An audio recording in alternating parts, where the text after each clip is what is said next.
Okay, so this clip is a brief overview of daycare for ASAQAA. Now, what I'm not going to do is teach you daycare. I'm not going to go into the details about the research or anything like that, because different teachers use different research, and actually, it doesn't really matter. There's not like you have to know this piece of research. So this is more kind of an overview of what they're looking for and what functions put in. Because people are always saying, oh, daycare, it's just, oh, what do they want? So that's what this is. So, what is daycare? So obviously you need to know what daycare is. Really simply, you need to have definitions of this. They can ask you this for kind of 2 or 3 marks. So what is daycare? You know what that is. Daycare, because people say, oh, it's when kids go to a nursery, but you have to be specific. So it refers to when children under the age of 5 are looked after during the daytime by somebody other than their parents. That's the key thing as well. And then give some examples: nurseries, childminders, playgroups. And then that would give you sort of 3 marks. Now, that's easy, you know that. The bit that people struggle with is, so what do the example actually want to know about daycare? What is it they're looking for?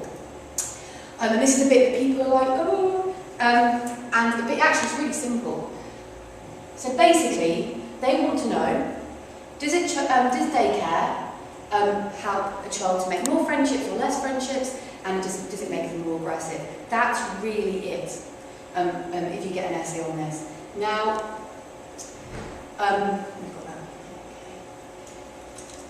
now aggression, and that's what they mean. Now they call them aggression and peer relationships, but basically they just mean, does a daycare make your child more likely to be antisocial, and do they make more friends? So don't be confused by these terms.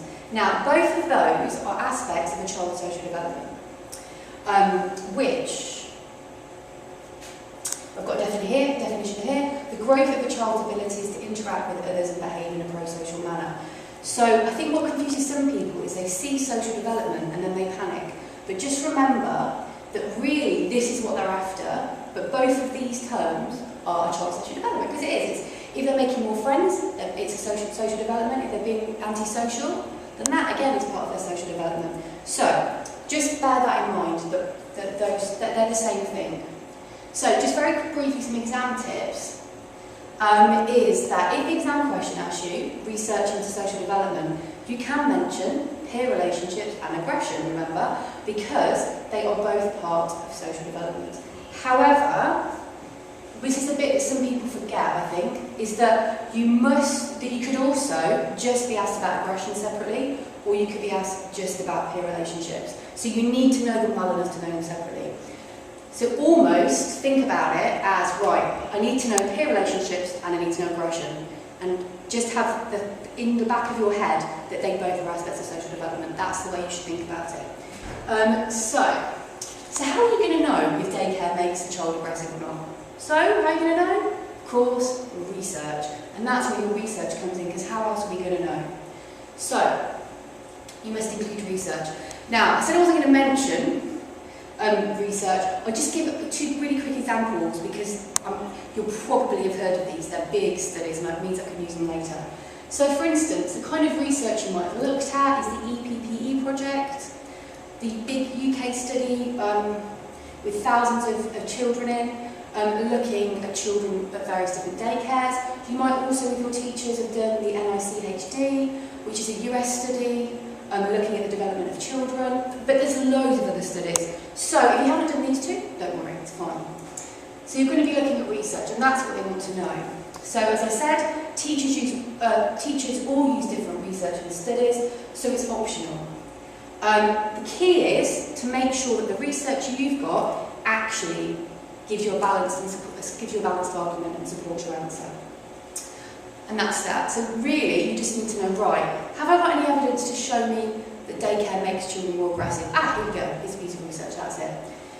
But I think the other thing that people find difficult is then how do you evaluate it? Because it's not like outline and evaluate, the multi-skill model, which is it's more obvious. It's a bit more difficult. So how do you get your evaluation marks? Well, firstly, you can evaluate the studies you include.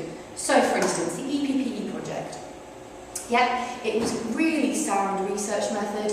It was extensive. It was done over a few years, and it was so good that the government did take it and develop policy on it. So for instance, I don't know if you know, but because of it, the Labour government in 2004 introduced the idea of maternity leave for 9 months rather than 6 months, because based on this research, and that's an evaluation point. You could also say, one good thing about the research is that it's longitudinal, therefore, that kind of thing. So you can talk about the methodology of the research. But as you'll find, you probably have only got 2 or 3 sentences on each piece of research in your textbooks and also in your notes. And that's because you don't need to know amounts of detail. And it's also to show you that your evaluation isn't going to be just from the studies. So how else are you going to evaluate? And this is what I think some people forget. Ooh. So, number 2, you can also talk about, this is evaluation, that actually it's quite difficult to answer. And it depends on lots of things. So you can talk about what those things it depends on and explain this. So for instance, you well know, it depends on the quality of the daycare. So you could say, one issue with looking at whether daycare has a positive social makes a child more social is, it depends on the quality of their daycare. Yeah? Then you could say, it depends on the time spent in daycare, because as you should know, there's a certain time period, between 20 and 40 hours it slightly increases, and then 40 hours and over it increases even more, but it depends. And then also the age the child starts daycare, the sensitivity of the primary caregiver. This is all evaluation, but people forget it's evaluation. So you could include this. And then lastly, or a relationship between the parents, sorry. Lastly, you can talk about general issues with the nature of this research, which makes it difficult to draw firm conclusions from. So, you could talk about that we can't do lab experiments because you can't randomly allocate to conditions, and also, not just that, but if you did, then it would be highly unethical because you couldn't take some kids and say, right, you're going into this bad daycare, you're going into this good daycare. So therefore, we can't really establish cause and effects and draw really firm conclusions. Also, you can talk about that it's difficult comparing like for like because you don't know, in this study, they went in a nursery, this study they went in a nursery, was it the same nursery? It's not the same nursery, was the quality different? So it makes it really, really difficult. And that is also a way that you can evaluate too. And that really is it for daycare.